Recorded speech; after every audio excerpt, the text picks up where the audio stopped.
Hi, I'm Martin Warwick. We're here at the Small Cells World Summit 2014 here in London's Docklands at Excel, and I'm talking with Gordon Mansfield, who is the chairman of the Small Cell Forum and also AVP for Small Cell Solutions at AT&T. Gordon, you're welcome. You have two roles here. How do the two knit together? Explain what you do and why you have two jobs. So, at AT&T I have the end-to-end responsibility to drive our small cell program. And so I directly own our development, work within the AT&T Labs organization, have direct responsibility to develop the end-to-end solutions that we use for small cells. And then I also have the distinguished pleasure of working cross-functionally to kind of help the cross-functional teams understand how can they use the technology to change their processes to deploy small cells in an efficient, cost-effective way. How are telcos leveraging existing backhaul capabilities? When you think about small cell networks, it really, and you think about the backhaul for them, it really takes a toolbox full of options when you think about the transport. Because you really need to be able to place small cells where the traffic is, not necessarily where the backhaul is. And so that creates some interesting dynamics. And so the way that the way that AT&T has started to look at that is not just looking at traditional backhaul that we'd use for our macro network, but also look at technologies like VideoCell that we use in our what we brand as our UVerse service for consumers and businesses. We actually use those same circuits that have been developed and deployed in those applications, broadband services, to backhaul small cells in some of those same neighborhoods where those circuits exist today.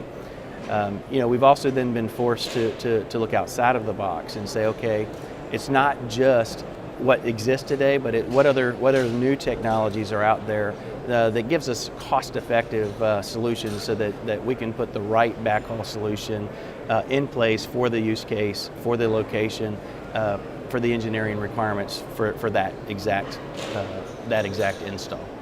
We're seeing this massive increase in data traffic globally. What new solutions are being introduced to cope with that? Well, what ends up happening is there's multiple ways to meet the increase. One is in a mobile network you can add spectrum. Obviously that gives you more capacity. You can serve more traffic at higher speeds. You can deploy new technology like LTE, get more efficiencies, greater speeds. Or you can go and densify the network and have fewer users per cell, which gives them that increased speed. And so now when you start densifying and using more cells, that's where tying it back to the backhaul, you've got to start looking at additional new backhaul solutions to tie that all in to the network to be able to carry that in a HetNet configuration across the overall mobile network. And how can backhaul be used to increase speed and reliability to wireless customers? Well, so from a reliability perspective, a lot of times the reliability is really governed by how good of a signal a user may have at any given point. And so when you start taking small cells and placing them where the users are, they have a much stronger connectivity. If they have a much stronger connectivity, they have a lesser chance of dropping the signal and therefore keeping the reliability up. Additionally, because you're putting so many more cells in the network, if one fails, from a reliability perspective, there's typically others that can pick that traffic, pick that traffic up. Whereas in a macro sense, if you lose one, you lose a broad area, and it's hard to pick all that traffic up. So those two things help improve the reliability.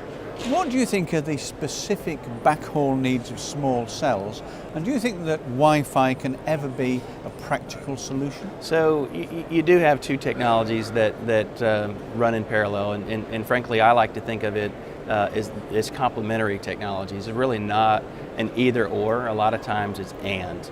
And so the backhaul needs for both of the technologies are actually common. They're when you think about it for access to the end user, they're very common backhaul needs. Personally, however, when I think about the backhaul for those cells, because anytime I have a licensed service, I want to make sure that I've got an end-to-end QoS, including a reliable link for that service. And so if I planned in advance to deploy the cell, I always look for a licensed or a fixed connection. However, if I've got an urgent need, an emergency situation, I need to provide coverage now and I don't have time to get a licensed solution in place, it is possible that you could use Wi-Fi as the backhaul to get it up and running. You've got to assess the situation in real time. Is the Wi-Fi signal sufficient? Does it have sufficient quality to carry the service?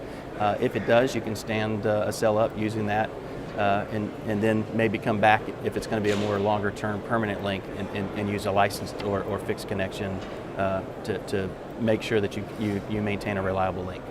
And finally, what's the business case for carrier Wi-Fi? Lots of people say there isn't one.